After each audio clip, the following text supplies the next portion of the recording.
Say it with me, for we walk by faith, not by sight. Welcome to Cheap Old Cars and Corners. In today's video, we're going to talk about why I made a Facebook page, a group page for people to go and talk about suspensions, and spring rates. Spring rates are really awesome. I'm learning lots of stuff. It's really great. We need to get into frequencies of cars later, the frequency of the vibrations through the car, but we'll get there. We'll get there. I'm working on it. We're learning. Anywho, I was asking questions on Facebook groups, okay? People picked at me a little bit, I guess. I don't know why. Because it turns out all the cornering pages for Mustangs are like autocross and track car specific. And I'm looking around and I'm finding guys that just want to be low for the looks, and I'm finding guys that want to build track cars. And I'm not finding the middle, right? I want something like here and here, and I want the middle. I want the guys that going out and they're chasing Corvettes and Porsches and different things, and they want their Mustangs to handle well and be confidence inspiring and stable and not do crazy weird things like bind up the suspension and then unload mid corner causing snap oversteer. Don't want these things. So I'm trying to find that. I can't find it. I'm asking questions on one thing. People hazed me a little bit, whatever, don't really care. But some people were, I got some good answers and stuff. But basically the answers I got were, I asked Maximum Motorsports what their recommendation was. They gave me a recommendation, and I was questioning both Maximum Motorsports and questioning in these Facebook pages of why. What is the math behind it? What's the reasoning this is the number that I should do? I want to understand these things. I want to know. I want to have knowledge, then I can share that knowledge with other people. I want to learn. I like learning. I like teaching. So I kept getting on one page, it was just like, they know what they're doing, trust them. That's not me. I don't just ask somebody something and they say this is it, and I go, okay, that's what I'll do. I'll go buy that part. No. I understand why. And then I make an informed decision based on their explanation as to why, and then a very specific decision will come from me, not because that's what they told me I should do, but I might decide that I want to go lesser or more than on whatever it is that person told me for specific use cases. Okay, that's me. I like getting into the nitty-gritty and understanding things, and then coming up with my own idea. Now, my own idea might be wrong, but if it is wrong, I like making that mistake so I can learn from it. Okay, it's just me.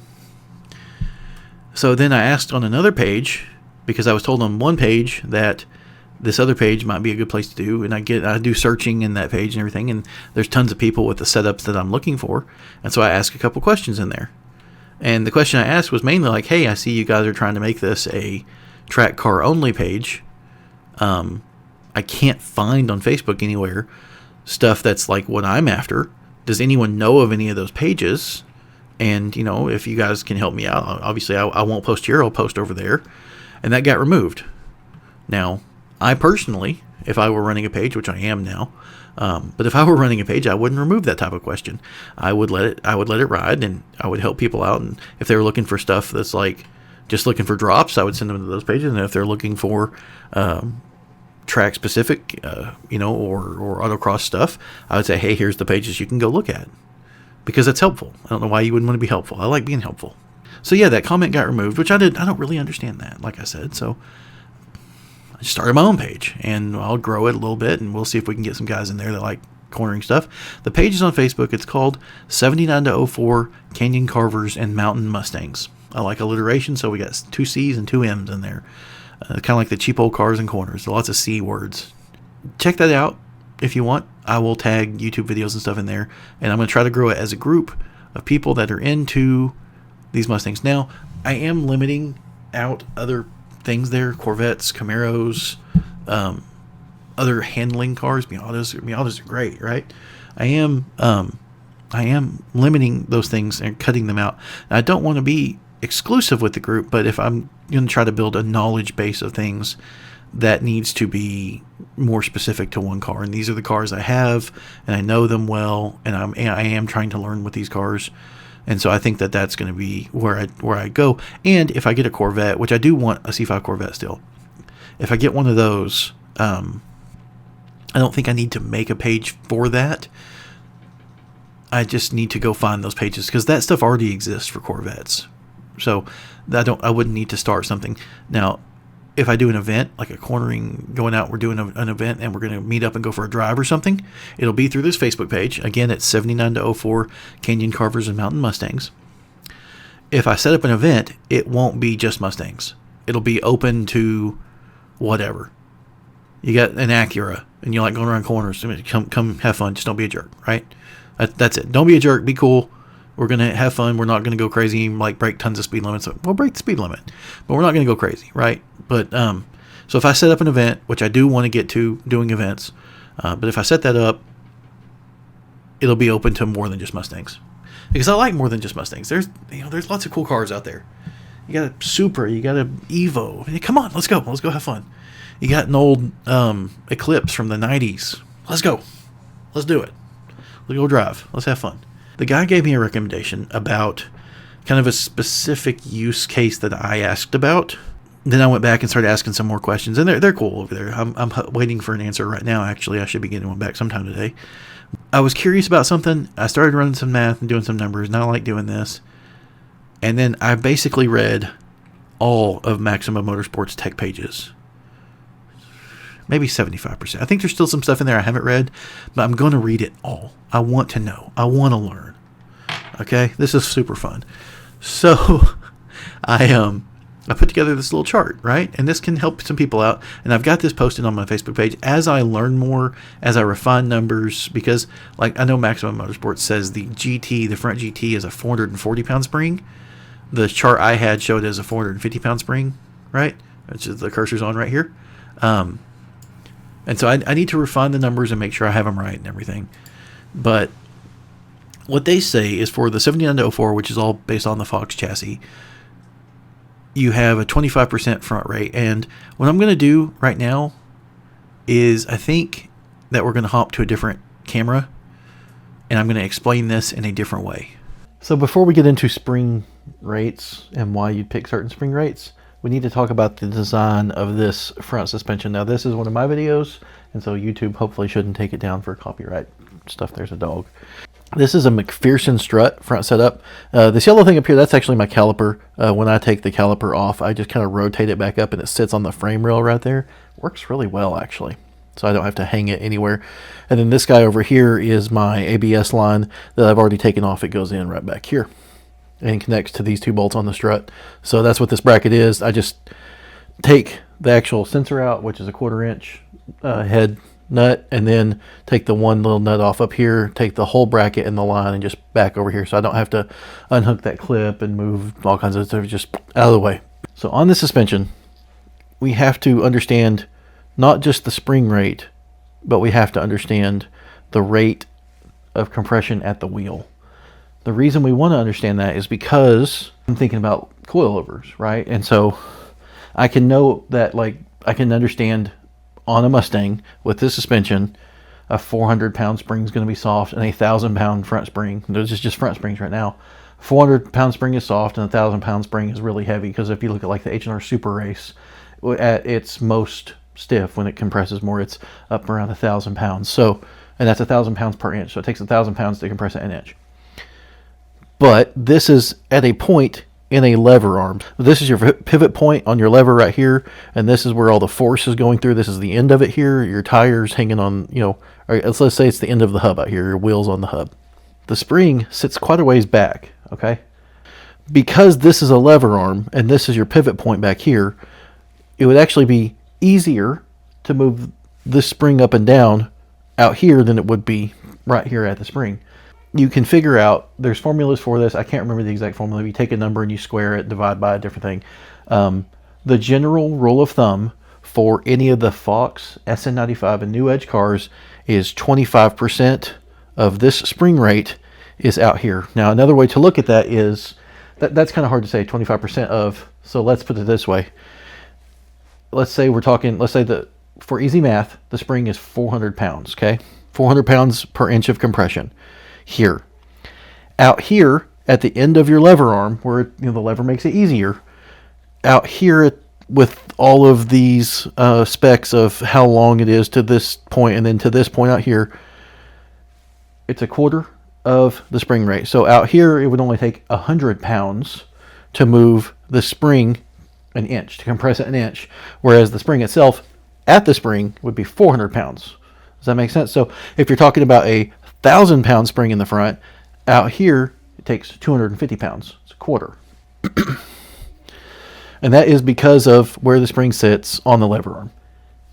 Now, if we're talking about coilovers, obviously this is the strut. The spring goes on the strut, then it's further out at the back of the spindle. So Maximum Motorsports, on their tech pages, they say their rule of thumb is on a McPherson strut, this setup, the Mustang thing, having the spring here, it's at a bit of an angle, which makes a difference, and where it mounts to your spindle, how far that is from the wheel and everything. But it's about 85% of whatever spring rate is on your strut. It's about 85% of whatever spring rate is on the strut gets to your wheel. So let's say you have a Mustang GT and the spring rate is 440. I've seen 440 on some places and 450 on other places. Let's use 440. That math's real easy. So you have a 440 pound spring on your car, okay? Out here is 110 pounds. So what coilover rate would be the same with the 25% here and 85% here. Maximum Motorsports doesn't even sell a coilover spring for the front that's that soft. The initial spring they have is a 150 pound front coilover, which gives you a wheel rate of 127. So if your factory wheel rate is 110, you could go with the softest spring, front coilover spring that Maximum Motorsports sells, and you're actually going to have a slightly stiffer front suspension. From a vehicle dynamics perspective, from a dive and body roll perspective, it's going to be stiffer, but it's going to ride better. Here's a really cool thing I've learned. On the factory style suspension, this spring is pushing up on the car and down on the control arm, okay? The shock, or the strut here in this case, dampens the spring, but it also, this is kind of weird, all right? It also is your upper A arm, and it's holding against everything too. It's kind of weird how this design works. But basically, this pressure down here is trying to pull on the ball joint, or like pull the ball joint apart. So the ball joint's under a lot of tension, okay? And I've never run coilovers on one of these cars. I've never ridden in a car with front coilovers. I'm for one of these Mustangs, okay? So I don't have firsthand experience with this yet, but I'm going to very soon. This is something I want to do. I want to understand this. And if front coilovers on these cars is like, you just need to do it to really unlock the potential of these cars, then I'm going to recommend that to you. If it's not what everyone says, then I'm going to say, hey, I spent the money on it, but it's not what you need to do. Okay? I'm going to be open and honest about that. If I end up not liking it, I think I'm going to like it, but when I go into it, when I do it, I'm going to be honest with you guys. If it isn't good, then I'm going to say, hey, I think people spent a bunch of money and they are trying to justify the money they spent, so they're saying it's good, but it's not really the improvement that I was hoping for.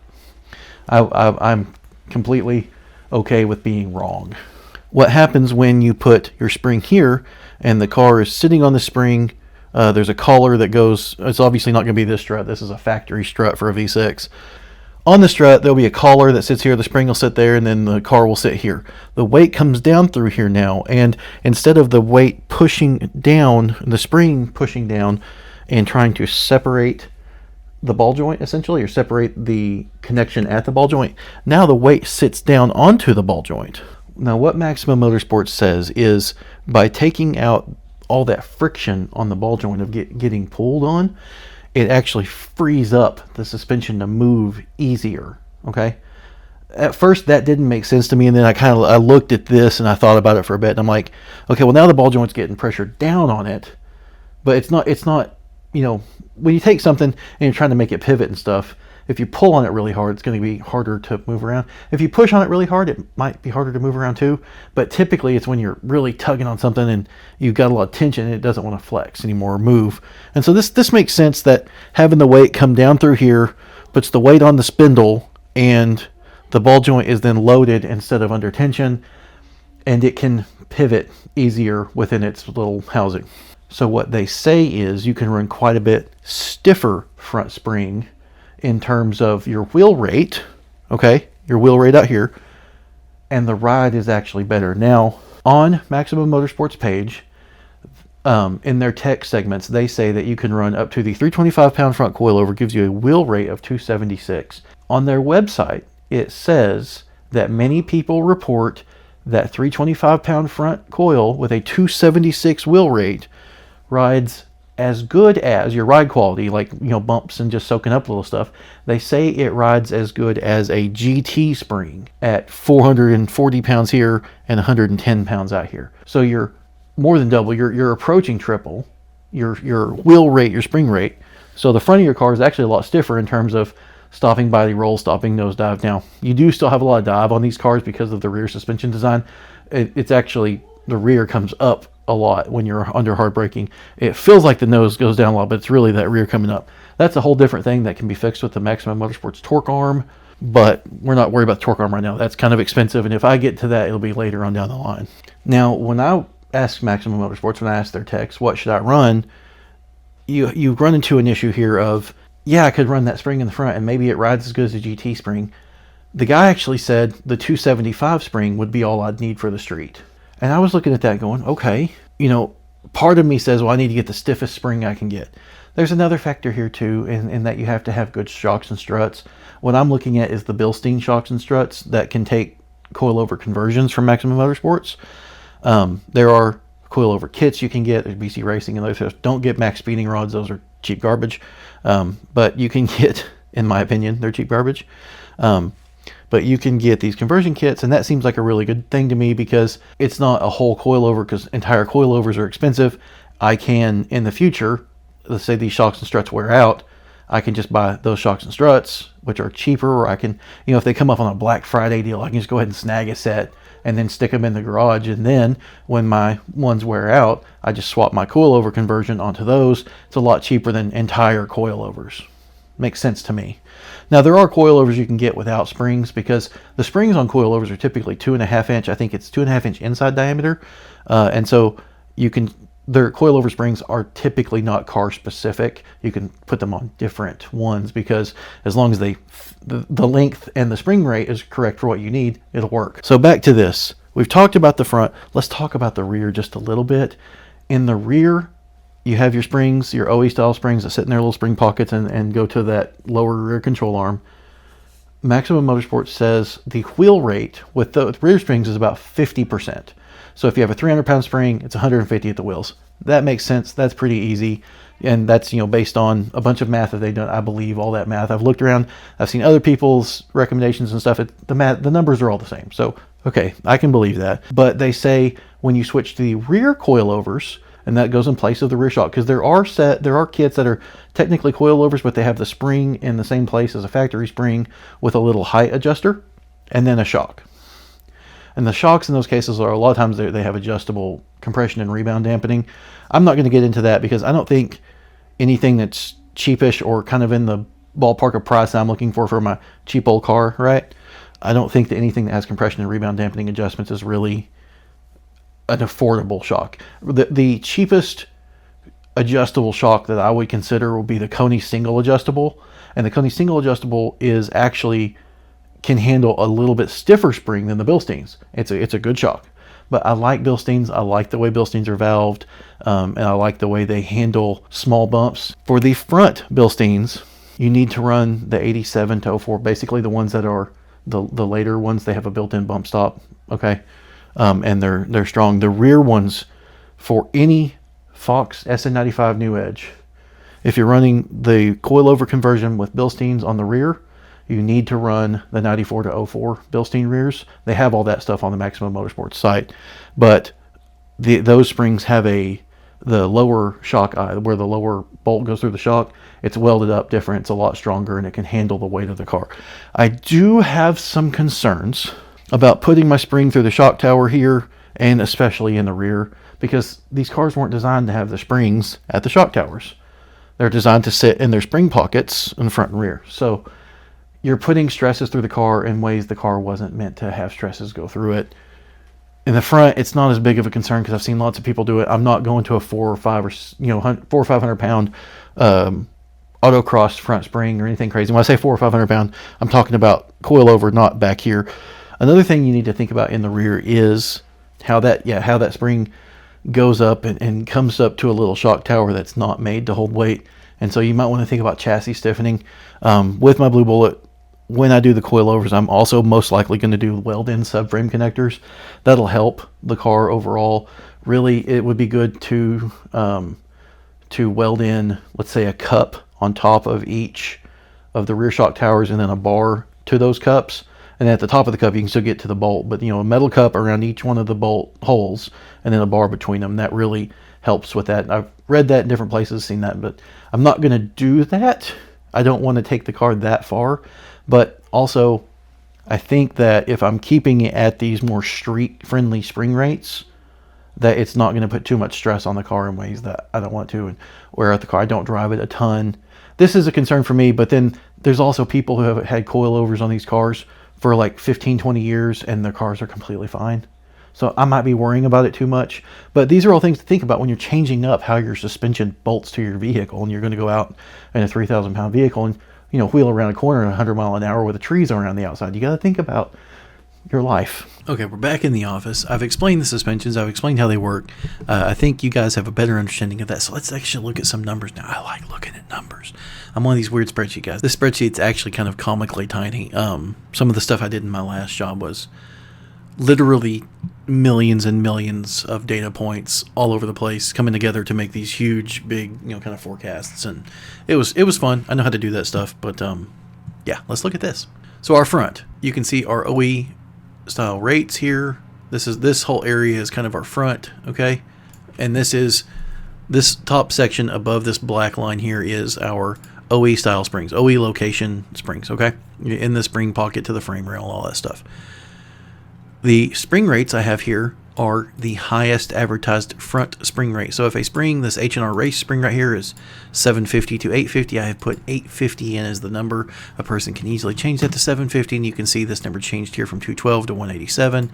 You can easily swap those back and forth just by typing them in. I could make a spreadsheet, and I might eventually make a spreadsheet if I make this shareable, where you can actually, there's drop downs, and so you can pick,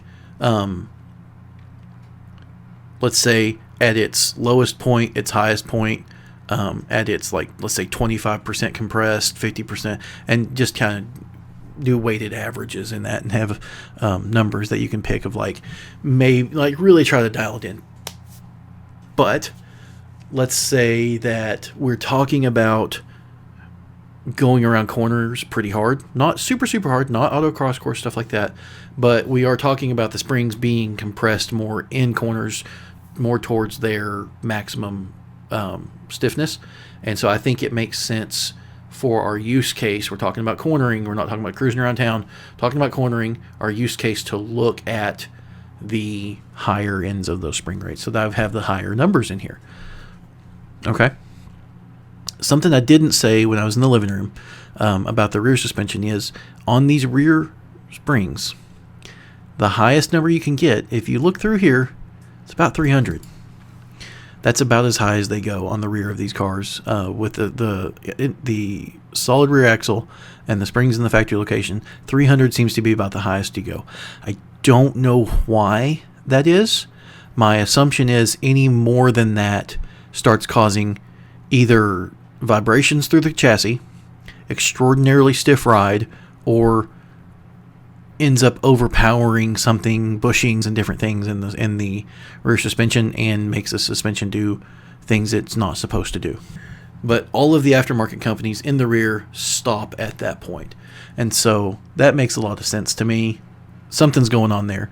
So we have our fronts here, and then we have our rears over here, and we have our 25% rate, our wheel rates, which this is very good. You want to compare wheel rates when you're looking at your coilovers. And we have our wheel rates there. And then I have down here at the bottom a reference table of coilover rate and your wheel rate. And so this is 85% of this number, and obviously it's just a formula, and then you pull it down on all the different ones. And then here are our rears, 110%. And the 110% is just like this number times 1.1. 85% is this number times 0.85. Real simple math stuff. Now I have this rides-like thing over here. I made this based on what I was saying in the living room. They said their 325-pound spring rides like a GT spring. I used 440 in there because that's what Maximum Motorsports said on their site. The number I actually found online was 450 pounds per inch for the front springs. So 450 here divided by, or times 0.25 divided by 4 is the same thing in this case. Gives you 112.5. So if a 276, the 325-pound coil spring, which is a 276 wheel rate, rides like a 112-pound spring, what I did was I figured out the difference between these, and you can see the formula here. So this is C50, which is this number here, minus the difference of this number versus this, okay? And so that takes out, that's the friction coefficient, I guess. I don't know if I want to say coefficient. That's the amount of friction that's there that it's removing. Now, you're only going to take out so much friction. This is not going to scale everyone. So I couldn't run a percentage off of this and say, okay, well, it's, 15, 20% less, or whatever it is. 10% of this would be 30, right? And that would make that 270.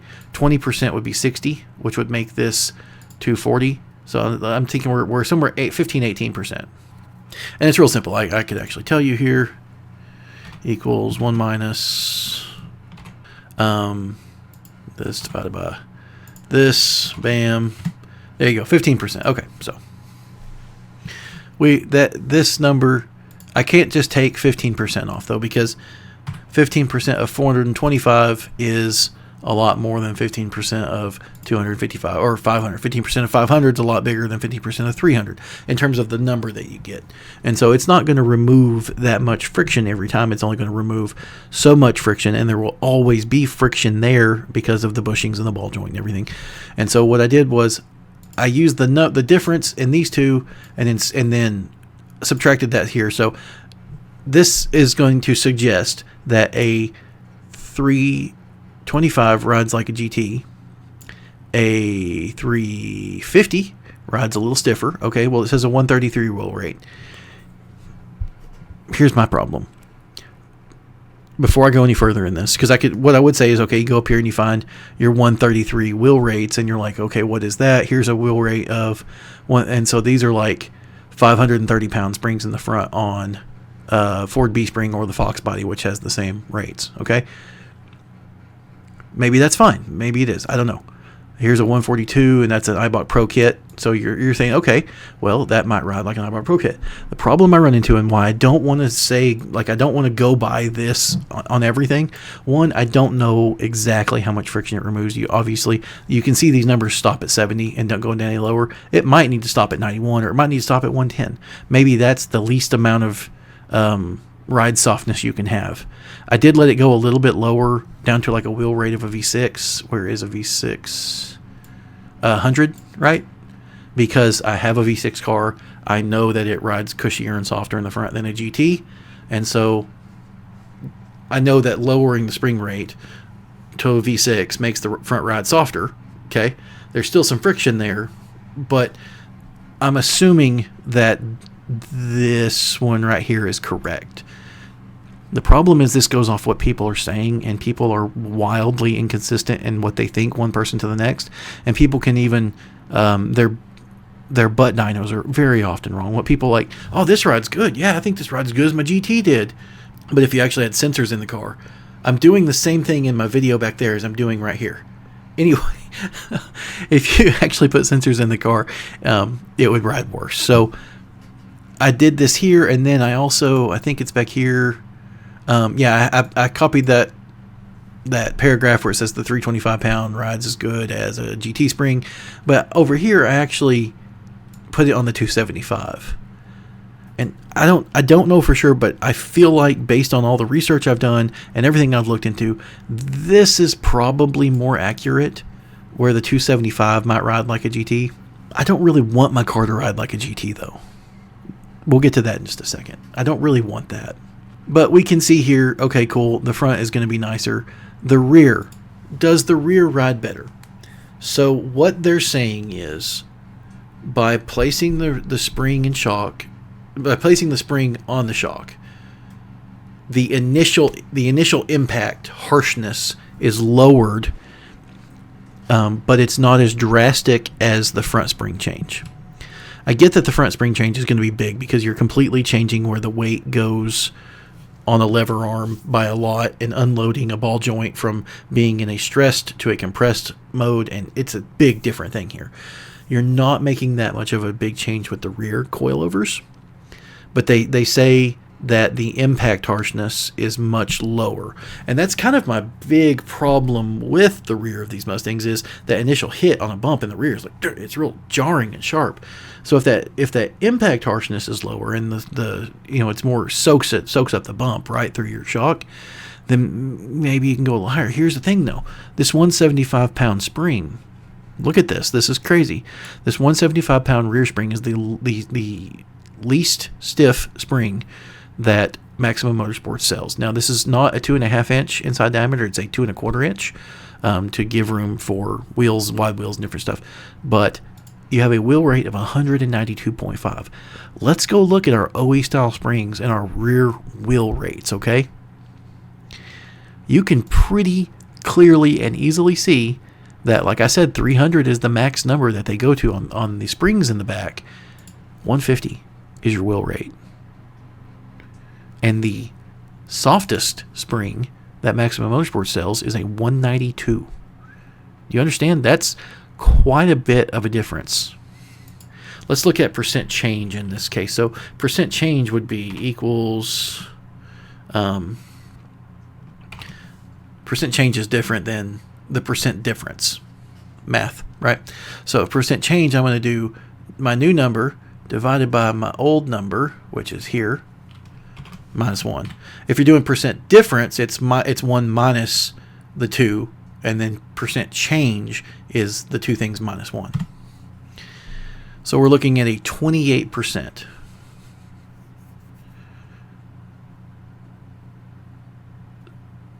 increase in stiffness by going from the stiffest rear spring you can get in a factory location to the least stiff rear coilover spring you can get. This is something that if you're going to do rear coilovers, you really need to be planning out, I think, a whole build around this. Okay, the reason I say that is because another thing Maximum Motorsports suggests, and I'm going to put it here, is 150 pounds less in rear for a street drive car typically, and 125 pound less in I hit the wrong button, rear for I'm gonna put sporty for sporty. So what's going on here is you have to also balance your front and rear springs. And man, when I asked a question on one of the Facebook pages, I had so many people telling me, well, you can't just do this and this. You can't just put this spring in super stiff in the front because you're going to throw out the balance, and you have to keep them balanced. I'm like, I know, obviously.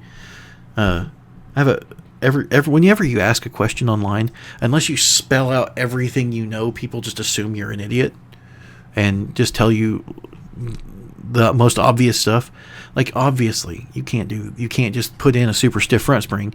You put in a super stiff front spring, you're going to most likely induce understeer at the limit. You put in a super stiff rear spring without going stiffer in the front, you're going to induce oversteer. It's just how it works. That's why we don't want our rear suspension bottoming out with these Mustangs. I talk about it in a lot of other videos too. You don't want the bump stop on the 94 to 04 rear shocks doesn't work well with lowering springs because you're on that bump stop all the time, and then you might bottom out your rear shock, and if you bottom out your rear shock in a corner, your rear spring rate goes to infinity and you go loopity loop. You don't want that. Okay, so they suggest for a street car, for something safe. Obviously they don't want people to put their suspensions on cars and into a tree. Okay, they suggest 150 pounds less in the rear when you're doing a coilover. So if I'm looking at a 275 pound front spring, 150 pounds less is 225. I'm sorry, I can't do math. 150 pounds less is 125 pounds for the rear rate. Okay, you guys see the problem? Right off the bat, they don't sell a spring that soft. What would be 125? Let's just scale this down a little bit here. So 150, the springs come in 25 pound increments. I'll just pull this down and we can easily find what is 137. Okay, so if we're running a 275 front and we think that we need 125 rear to get where we want to be in terms of balance and stuff, 150 pounds less, that puts us at a 125 front, which is a 137 pound rear wheel rate. Well, I can easily slide back up here and say, okay, well, there's not much of a need for a rear coilover at this point, because if it does reduce impact harshness, but it doesn't drastically change anything about like freeing up the wheels and making them turn easier or drastically changing the ride quality. They say, like I said earlier, they say it does change the ride quality, but not drastic like the front. Okay, so I'm looking at this going, okay, they don't even sell this, but I would need, if I'm running the 275, I would need the 125 rear, 137 pound wheel rate. If it doesn't really improve it that much, the rear coilover kits are $530 on top of the rear shock. Okay, so why would you spend? You're going to get this rear shock. Why would you spend $530 more to get what you can essentially get with different springs here? Now, if I'm looking for exactly 130, I bought Pro Kit. There you go, 125, 132, 96 to 98 Cobra. That was still a live rear axle, stick axle, and so. You can find that stuff. You can find this pretty easy. 140 H&R Race rear springs, and that's at their stiffest. So I'm looking at this going, okay, the H&R Race rear spring is actually a pretty good deal. How much is that? Well, you can get H&R Race rear springs on, you don't have to buy the front spring. You can buy them separate on Maximum Motorsports website. Okay, that's about $220, something like that. So if I run this front coilover rate that I want, that I think my 275 is what I need, then I need to be running like an H&R Race rear spring. That's kind of the wheel rate that they would suggest. Now, here's a thing that we want to do. That's what he suggested for me, not the H&R Race, because I already have H&R Super Sports on the back, and I was like, well, what can we do if I keep those? I understand, after doing all this math and everything, I understand why he suggested the 275 spring for me, because I'm running 150 pound wheel rate in the rear, and this 275 is going to be the 233 in the front. Again, if I'm taking off the 150 from this, it gets me to, I get it. That makes sense. I had to get in here and look at this math, okay, to understand why he suggested that. I run into a problem, though, and this is where I started asking them questions again, because I started looking at comparisons of front to rear stiffness on stock versus this other stuff. For my car, a Bullet, 600 pound springs in the front, 250 pound springs in the rear. So I have a 150 pound front rate and a 125 pound rear rate for the wheel rates, okay? That is a 16.7% stiffer front wheel rate than my rear wheel rate. Now, if we look through all of these cars here, you can actually see that there are quite a few that are lower than that. And they are not really typically performance-oriented cars. The iBox Sportline is actually not that much stiffer in the front than the rear, which is kind of interesting. But you got like the Mustang GT, right? The Ford C Spring, which is a moderate drop spring. It's nothing crazy. You've got H&R Sport, which again is not really that crazy. And it is interesting to me to see that the H&R Sport is that close. But one thing, if I go here and I look at the H&R Sports, if I put in their lowest ratings, 490 and 250, then we see that the front's actually softer than the rear, 122 wheel rate versus 125. That's kind of crazy. My thought here, and I could be wrong on this, and I'm waiting for Maximum Motorsports to reply, but my thought here is that this is the front to rear balance. The front of the car is heavier. Now, I could be needing to throw in weight distribution numbers and figure out pounds per inch of compression and different things, and maybe I know I need to understand the vibration frequencies through the car of this stuff. I don't understand that stuff yet. I'm learning that. I'm trying to figure it all out. When I understand that fully and I can explain it, I'll make a video explaining it so other people can learn too. I really enjoy this stuff, but I'm learning a lot because it's just this stuff I've been interested in for a long time, but I haven't really gotten into it. I'm getting into it now. So I'm looking at this, and the Bilstein shock, I told you I want to run the Bilstein shock. It can take up to a 325-pound spring. Okay. So I come down here, and I'm making some conversions, right? So he told me he thinks I should run the 275 front H&R SS rear, okay? So I look at this. We have a 233 front roll rate and a 150 rear wheel rate at the maximum that it can be compressed, okay? The front is 35.8% stiffer than the rear. That's weird. I don't like that. That's way off from my factory of 16.7%. That's interesting to me, okay? And so I'm not on these springs anymore. I do like how the bullets handle from the factory, but I'm not on the springs anymore. I'm on H&R Super Sports. Okay, right here, this yellow line. And I can see that I'm 21% stiffer in the front than the rear. Okay. And these MRT springs, MRT is Scott Hogue, his company. Scott Hogue actually developed the Mach 1 and Bullet programs for Ford. And these are the springs that he came out with that he thinks are a really good spring for handling and ride quality and, you know, being a good street, more performance oriented, but a street spring for these Mustangs. His is 650 in the front and 200 to 250 in the rear. So the rear, again, the impact harshness in the rear, 200 to 250, that progressive rear spring makes a big difference. He's 23% stiffer in the front. Okay, that's weird. The H&R Race is 34% stiffer, so I'm not super concerned about Maximum Motorsports 38% or 35%, sorry, right here, 35%. I'm not super concerned about the 35.8, let's call it 36% stiffer in the front, because I can sit here and I can look at the H&R Race, and people have that spring, they love that spring setup, right?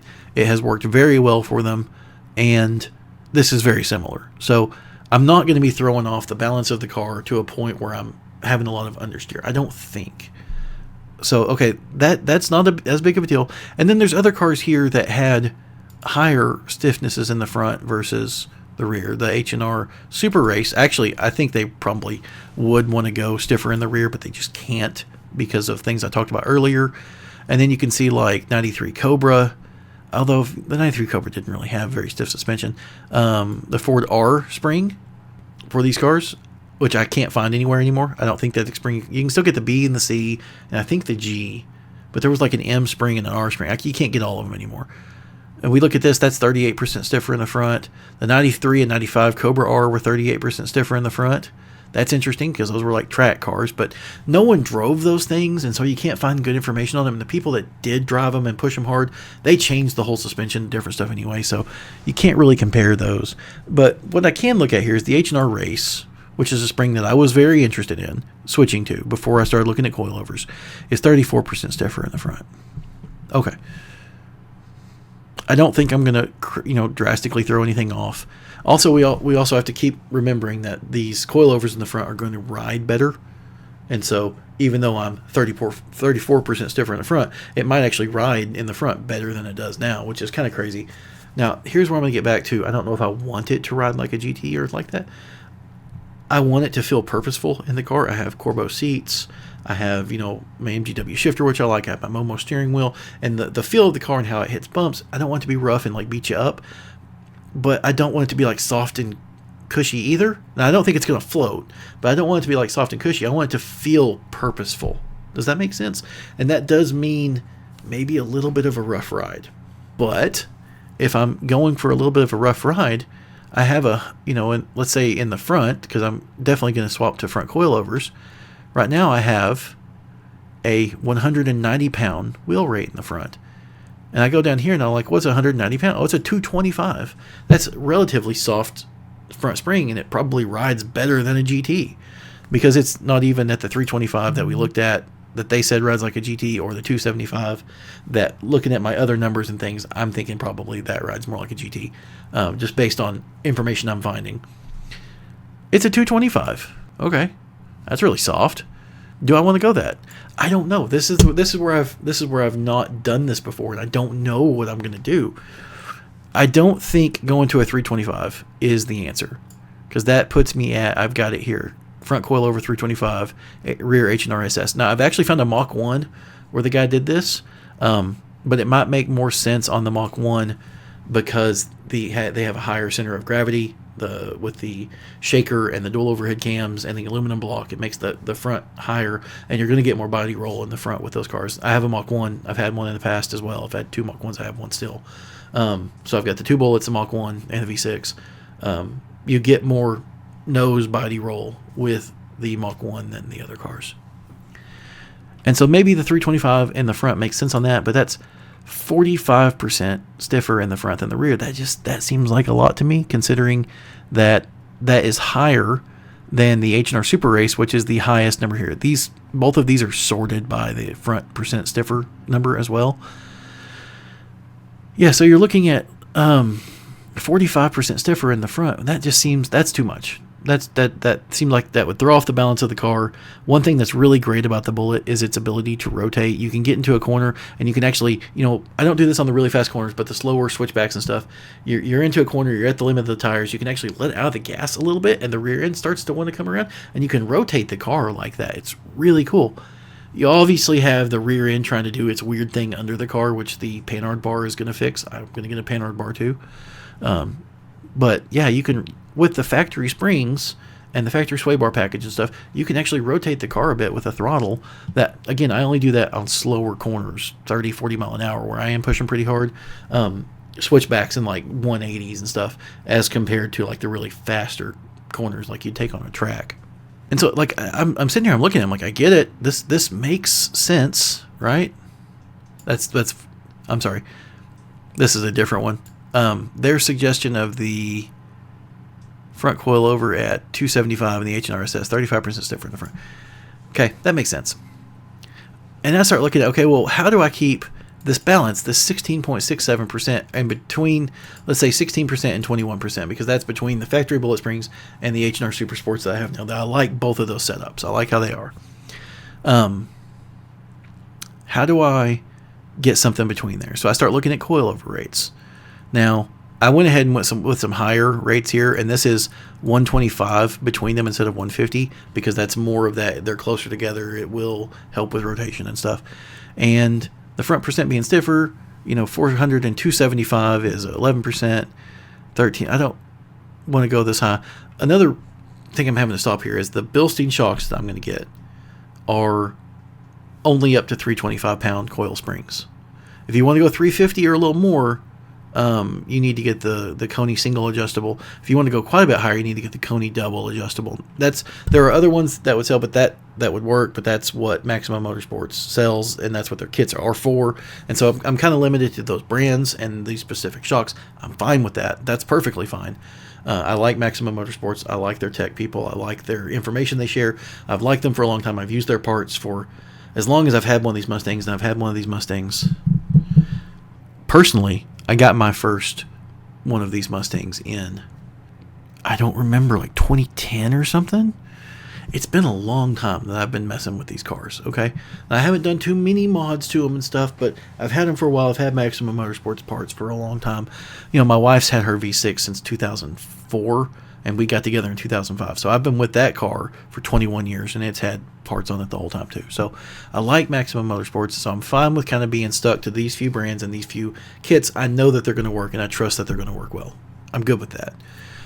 But I want to run the Bilsteins. The Coney single adjustables are more expensive as well.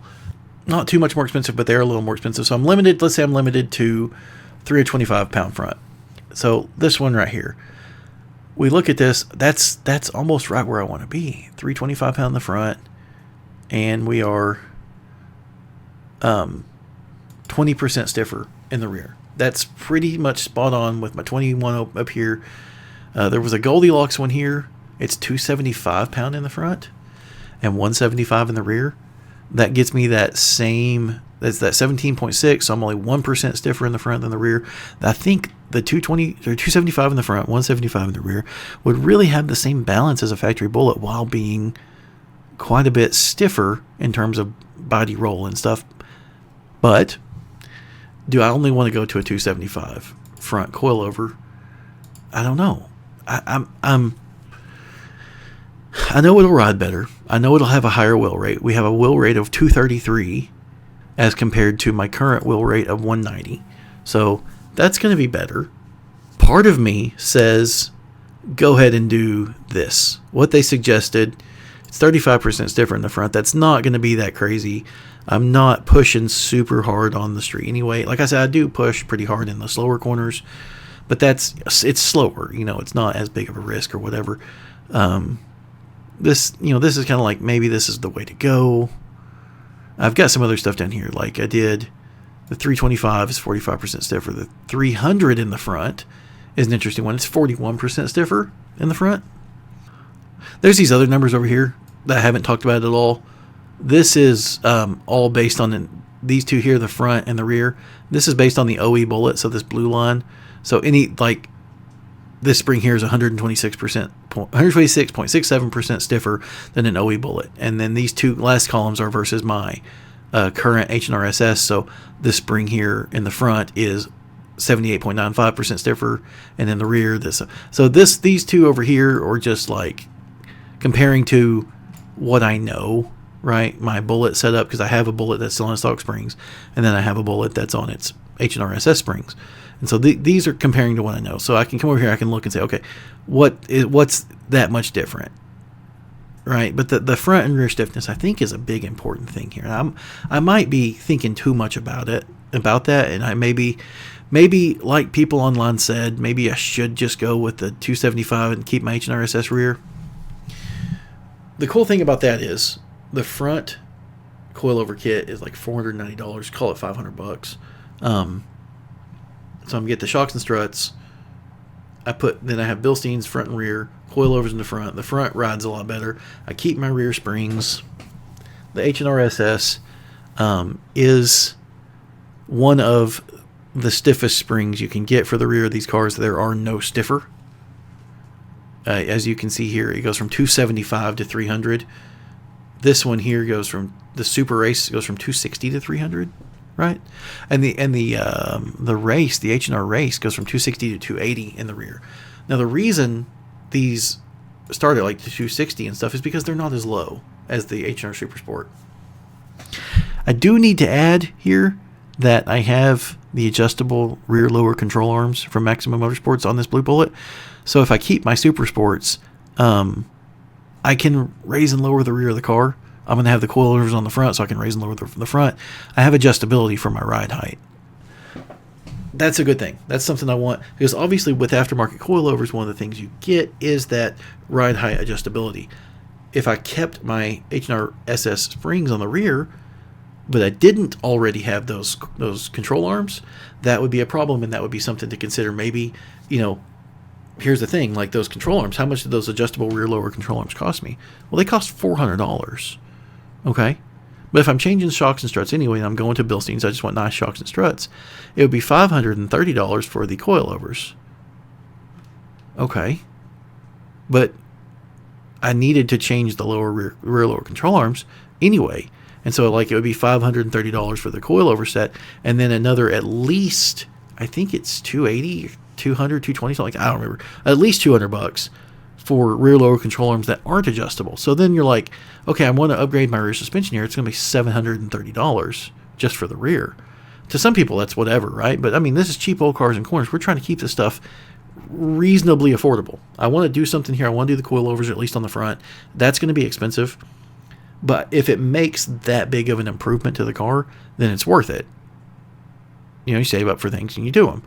So I'm trying to figure all this out. I'm looking into this, and then I've got some other things I'm not showing you guys because I don't really understand the math behind some of it yet. But I'm trying to get this down. This is probably where I need to be. I'm worried that maybe I kind of do want to go up here to the 325 and 175, or maybe the 325 and 200, because that would put me pretty close. That 20% is not far off of that. I don't know. But the 325 and 200, I mean, I'm talking literally it's an extra $500, $530, and an extra like $70 to get the rear shocks grooved to accept the rear coilover kit. Now, I did see somewhere on Maximum Motorsports page that it said if you buy a coilover kit with grooved rear shocks, they'll take out the extra cost of grooving them. They're really groovy. They have to put a groove in the rear ones for the collar to sit on to hold the spring. The front ones already has the tab that sticks out that goes to the spindle, and that's where the collar sits against. For the rear ones, yeah, they got to put a groove in them, and that's machining cost. But they said they take that out, but it also said in that thing where it said it takes it out, it was like $40 to groove them. So that was a long time ago, and they haven't updated that number yet because it's like 80 or 100 or something now to groove them. I don't know if they'll take that cost out, but if they take half of it out, I'm looking at almost $600 more to go to rear coilover springs. In the front, if I'm going to do it, I got to buy 2 springs anyway. So whatever, it's not going to cost me more to get a stiffer spring in the front unless I buy multiple sets. I just want to buy the correct front one right now. And so if I want to go to coilovers in the rear later, I might go ahead and get the grooved rear shocks, but then keep my H&RSS springs, and that way I can later on, if I want to do the rear coilovers, I can change to that. Having the option would be nice, right? And that may be something you guys should think about too on your cars. Having that option to change would be really nice. I don't know what to do here. I'm waiting for Maximum Motorsports to reply. I'm in a little bit of a loss because I don't know what to do. This is tough. Maybe it would be better to be one of those people that just takes the recommendation and goes with it, and because I've remade this sheet multiple times. I've been poring over this for hours. I'm trying to figure out the best thing that I can possibly do while spending the least amount of money, because you need to understand what your vehicle dynamics need to be decent at driving. Driver mod makes the biggest difference out of all. Just practice and being seat time. So yeah, it's all stuff to think about and have fun with. So I hope you guys enjoyed this. Like and subscribe. Check out the merch store. The link's in the bio and in the video description. Buy a shirt if you want. My wife and I make them and send them out. Super fun. Helps the channel. Helps me buy parts. Yeah, I hope you guys like this video. Like and subscribe. I'll see you in the next one.